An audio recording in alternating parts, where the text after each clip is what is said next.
మీ business ఏదైనా మీ ఊర్లో promotion చేయాలంటే అది సుమన్ టీవీతోనే సాధ్యం. ఇప్పుడే సంప్రదించండి.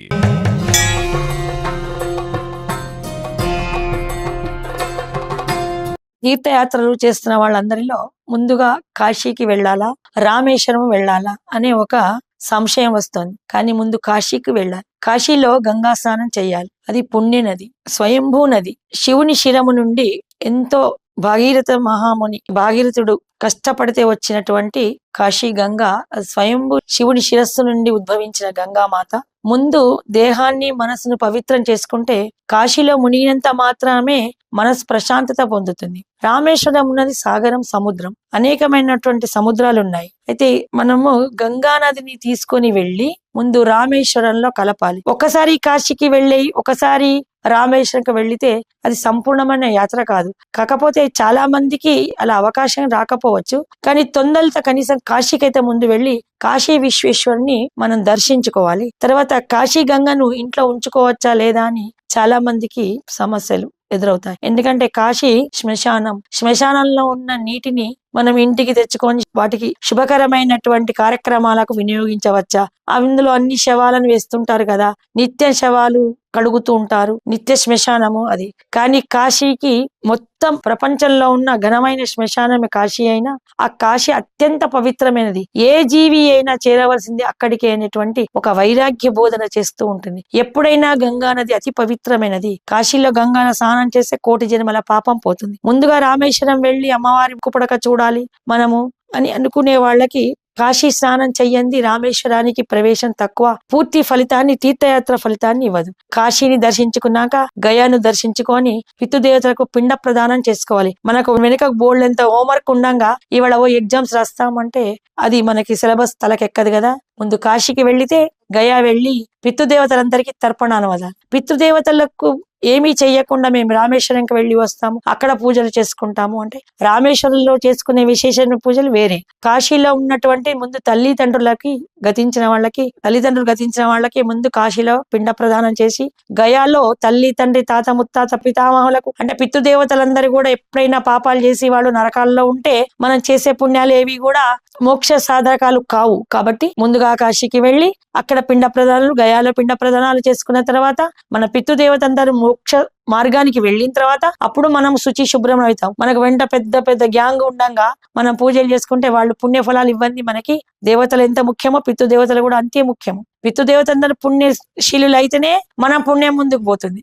అక్కడ వాళ్ళకి ఏదైనా హోంవర్క్ మిగిలిపోయిందంటో మనకి ఇక్కడ ప్రమోట్ చేయరు, ఏ దేవుడు ప్రమోట్ చేయడు. కాబట్టి ఇక్కడ మొత్తము కాశీ గంగా స్నానం మాత్రాన్ని సకల పాపాలు వాటికి అవే పోతాయి. అందులో కాశీ విశ్వేశ్వరుని దర్శనం చేసుకుంటే ఇంకా పూర్తిగా నశించిపోతాయి. ఇంకా అక్కడక్కడ మిగిలినటువంటి పితృదోషాలు ఏమన్నా, నాగదోషాలు ఏమన్నా ఉన్నాయంటే అక్కడి క్షేత్రపాలకుడైన కాలభైరవుణ్ణి స్మరించి ఒక పావిడు నూనె పోసి 11 ప్రదక్షిణాలు చేసి అక్కడ సింధూర కొంచెము వెంట్రుకలకు కొనలకు అంటించుకున్నామంటే ఇలా చివర్లకి పాత పితృలు 7 జన్మ 7 పీఢీల పితృలు ఉన్నారనుకోండి వాళ్ళకు మోక్షం వస్తుంది. అందుకే ఇక్కడ క్లియర్ అయిపోయినాక మొత్తం దేహస్థితి, జన్మస్థితి, మన గత జన్మలో జన్మ కృత పాపం గంగాసేన వినశ్యతి. గంగా స్నానం చేసినంత మాత్రాన గత జన్మంలో చేసుకున్న పాపాల అకౌంట్ కూడా పూర్తిగా పోతుంది. అప్పుడు సచ్చీలమైనాక మంచి స్వచ్ఛమైన శరీరంతో రామేశ్వరంకి వెళ్ళాలి. అక్కడ అంత సాగర మదనం అవన్నీ కూడా దర్శనం చేసుకొని అక్కడ అమ్మవారి ముక్కు పుడకని చూడాలి. అమ్మవారిని చూసి రావడం కాదు. చాలా మందికి ఇక్కడ రామేశ్వరం పోతారు, సముద్ర స్నానం చేస్తారు, అక్కడ పితృ తర్పణాలు వదులుతారు, 14 బావుల్లో కూడా స్నానం చేస్తారు. కానీ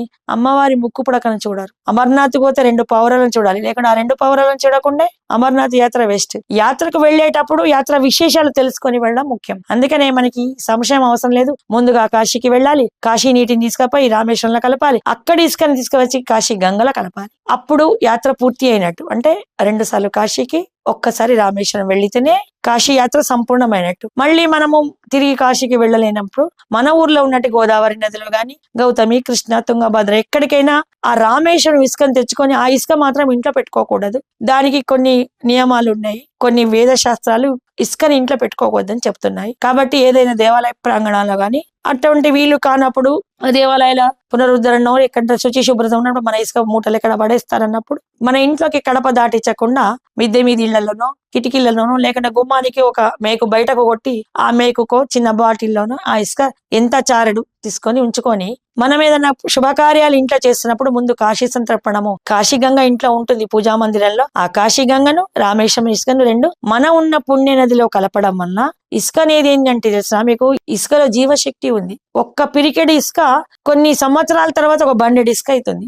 ఇసుకకు జీవం ఉంది. ఇసుక పుట్టిస్తుంటే ఇంకొక ఇసుకని పుట్టిస్తుంటే జలాన్ని ఇసుకగా మారుస్తుంది, తన దగ్గర ఉన్న మట్టిని ఇసుకగా మారుస్తుంది. కాబట్టి ఎన్నడో మన తాత ముత్తాతలు చేసిన రామేశ్వరం ఇసుక మన గోదావరి నదిలో వేసామనుకోండి, ఇప్పుడంటే ఇసుక కనబడుతున్నది. ఆ ఇసుక మనకి ఇప్పటికి కూడా రామేశ్వరం ఇసుక మస్తు. ఆ ఇసుకను తొక్కడం వల్ల, ఆ ఇసుక దర్శించి మొక్కడం వల్ల ఆ ఇసుకలో ఉన్నటువంటి రేణువుల్లో ఉన్నటువంటి జీవశక్తి మనల్ని కాపాడుతూ ఉంటుంది, కొన్ని దోషాలను పోగొడుతుంది. అలాగే కాశీకి వెళ్ళలేని ఎంతో మంది అశక్తులు ఉంటారు. కొంతమంది జన్మంతా కాశీ వెనకట అబ్బో చివరిలో కాశీకి పోయినాడంటే ఇక మరణంతో సమానం. 6 నెలలు 3 నెలలు ప్రయాణ కాలం పట్టేది. ఇవాళ రేపట్లో ప్రయాణ సాధనాలు ఎక్కువై కాబట్టి చక్కన ఇటు పోతున్నారు వస్తున్నారు. కొందరైతే అప్ అండ్ డౌన్ లా వారంకోసారి పోయి వస్తున్నారు. నేటి సంగతి వేరు. కాశీ గంగను తెచ్చి నదిలో కలపడం వలన ఎంతో మందికి మనం కాశీ స్నానం చేసినటువంటి పుణ్య ఫలితం మనకు, మన కుటుంబానికి, మన పితృలకు అందుతాయి. అందుకని కాశీ గంగను తెచ్చి ఇంట్లో పెట్టి పూజ చేసుకోవాలి. శుభకార్యాల ముందు కాశీ సంతర్పణం అని. అలాగే కాలభైరవుని పూజిస్తాం కాబట్టి ఆ భైరవునికి మినపప్పుతోని గారెలు చేసి ఒక 21 గారెలు చేసి ఒక కుక్కను కానీ పూజించి కాలభైరవుని స్వరూపంగా పూజించి వాళ్ళకి ఈ దండ వేసి కనీసం మినిమం 7గురికి ముత్తేద బ్రాహ్మణునికి భోజనం పెట్టడం వలన పితృ అన్నదానం చేయని ఫలితాన్ని నివారించబడతాయి. మనకు భవిష్యత్తులో మన వంశస్థులు ఎవరు కూడా ఆకలి బాధను అనుభవించరు. ఏ దేశాల్లో ఉన్నా కూడా వారికి ఆహారం సమకూరుతుంది. అందుకని యాత్ర వెళుతున్నప్పుడు క్షుణ్ణంగా తెలుసుకొని యాత్రలు చేయండి. కాలభైరవ దర్శనం చేసుకున్నాక కనీసం కాలభైరవుని పేరు మీద ఒక పూజ చేయించి ఊర్లో ఉన్న దేవుడికి మినపగారాలు చేసి కుక్కలకు ఆహారంగా వేయండి. పితృదేశాలు పోతాయి, వంశాభివృద్ధి జరుగుతుంది. గ్రహ దోషాలు శని బాగా పీడిస్తున్నప్పుడు కాలభైరవ పూజ చేస్తే కొంత ఉపశమనం పొందుతుంది. కాలభైరవుడు సాక్షాత్తు శివుని యొక్క 12వ అవతారం. ఏకాదశ రుద్రావతారం హనుమంతుడైతే 12 రుద్రావతారం కాలభైరవుడు. ఇవన్నీ కూడా చక్కగా తెలుసుకొని మనము సమర్థవంతంగా యాత్రాన్ని సఫలీకృతం చేసుకోండి. యాత్ర వెళ్తేనే మహాపుణ్యం, గంగానది స్నానం ఇంకా చాలా పుణ్యం. కానీ ఇది చేస్తే సంపూర్ణమైన పుణ్యం. తెలుసుకొని చేస్తే చదువుకొని ఎగ్జామ్ రాసినట్టుగా ఉంటుంది. జై శ్రీరామ్.